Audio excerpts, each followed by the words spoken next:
Hey, I'm Peter, and I'm here to talk about furniture design. Um, I'm working on a project at the moment, which is a revamp of a project I did a couple of years ago. And essentially, it is a updated meditation chair. So the original, if this works, is this Yeah. bad boy. Oh, it No, doesn't really work. you can. Ew, there's a chair. And essentially, it is just two triangular pieces, and they are situated in such a way that it is ergonomically comfortable for a person.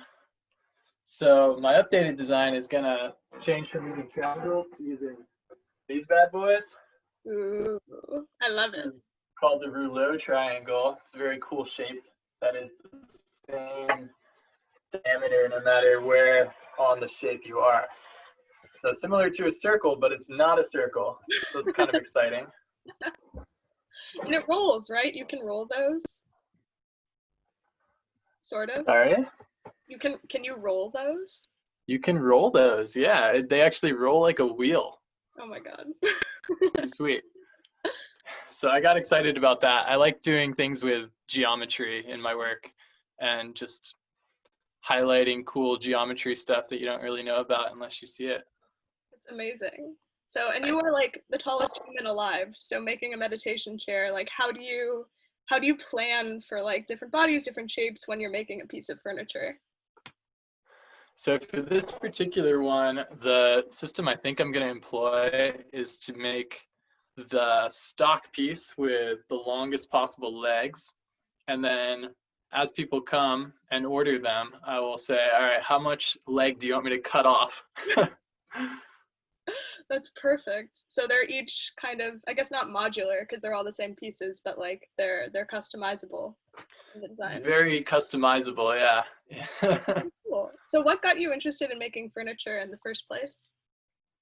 So I was interested in metalworking and woodworking, and I wanted to build some stuff, but I was building all kinds of random stuff, and it really didn't really have any kind of direction. And I settled on doing furniture because I like the scale, essentially. The scale of furniture is basically human scale, Right. which is a nice size for. Yeah. Um, this is my Lego prototype. Oh my god. Oh my god. Wait, that's so cool. Yeah. I love that. So I thought it'd be fun to do a prototype of this design. And I made it out of Legos because I was like, I've got some Legos. And it kind of showcases the other update, which this revamp will have, which is that now the seat will fold. And this will be like sort of like a table when it's not in use. And then you can, boop, Oh my god. sit down and chill, do your headspace. This is my new favorite thing. I love this. Oh my god. I want one immediately. And it's also like semi-portable. Like how heavy is it gonna be when it's done? The original design was pretty light and I was carrying it around and stuff, but I think this one will only be slightly heavier because it's going to have a little bit more hardware because it needs a hinge now, Right. but still pretty light. Oh my god. I am so looking forward to this. And so it's interesting. So you design a bunch of stuff. You're a painter, you're an artist, you're an illustrator, and you've been doing a lot of like 3D printing stuff. How does I was gonna say how does your mind work, but that's a horrible question. It's too broad. But how do you like what gets you excited about different projects? And kind of what's your method when you have something you want to make that's in furniture or in like the climbing wall you just painted, which is super cool if you want to talk about that.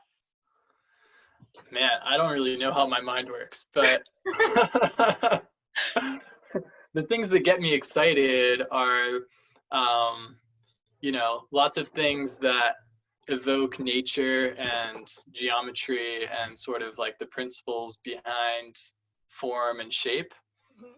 And when it comes to art and illustration, I really love gradients and bright colors and clean line work, that kind of thing. Recently, I've been doing some more illustration digitally. So that's been an interesting learning experience because digital art is its own like beast.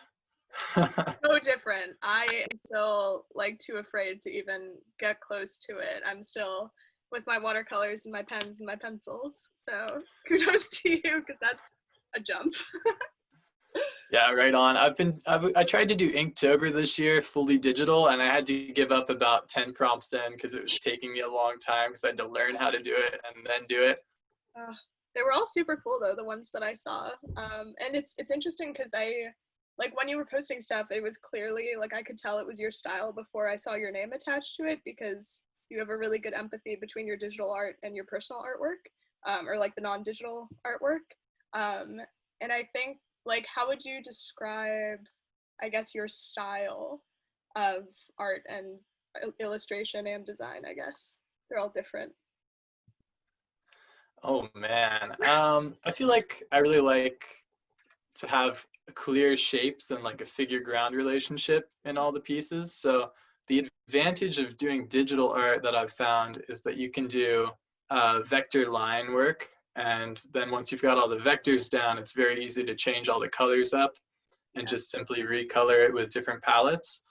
That being said, like getting all that line work down has been a bit of a learning curve because you've got to, you've got to imagine it and then you've got to actually put it together in such a way that it looks clean. It doesn't have any like over strikes or anything. I don't like having that. Man, but yeah, I appreciate you saying that you could recognize it. It's pretty cool because I've been trying to sort of refine the style a little bit recently. Yeah, and I think that's a lifelong process. Like, I did not do design in college like you did, and I feel like I am so old now to be learning things from scratch, which is great. I love learning new things every day. But it's definitely like, I think within the last few years of like trying to draw every day, I've definitely gotten closer to an understanding of like the things that I like and the things that I want to create going forward. But I think it's also okay to have kind of a range in the things you do, which like you clearly do. You do chairs and you also do drawings of frogs. So like, you know. Yeah, it's fun to have that sort of range and to experiment with different stuff. And it's not worth like bashing your head against the wall if you think that you're not good at this one thing. It's worth trying different aspects and different techniques and mediums and all that sort of stuff. Yeah. And you always are learning. So like I'm over here playing with Legos and I'm coming up with an idea for my woodworking project, I love that. Do you have any advice in the last couple minutes for people who are artists or designers trying to find their voice and just get more work out there? Just like you said, just drawing every day, building stuff every day. Try and document your work because that's been a huge struggle for me. I did a lot of work in college and then I started like trying to promote work more recently and I haven't got the documentation for all of this good stuff that I did. I'm like, oh no. And so I've got to go back in time and fake it and make fake process photos and redo prototypes, and it's silly. You should just take photos as you go. I totally feel that. I have like a couple projects from college and I'm like, why? I think it was an embarrassment thing too. It's like, oh, it was either I'm lazy and I don't want to take pictures of the things I'm doing, or like, oh, this isn't good or this isn't refined. And then you look back sometimes and you're like, that was actually really good. I had like the beginnings of an idea, years ago for something. And now I'm relying on my younger self and their creativity. That's awesome.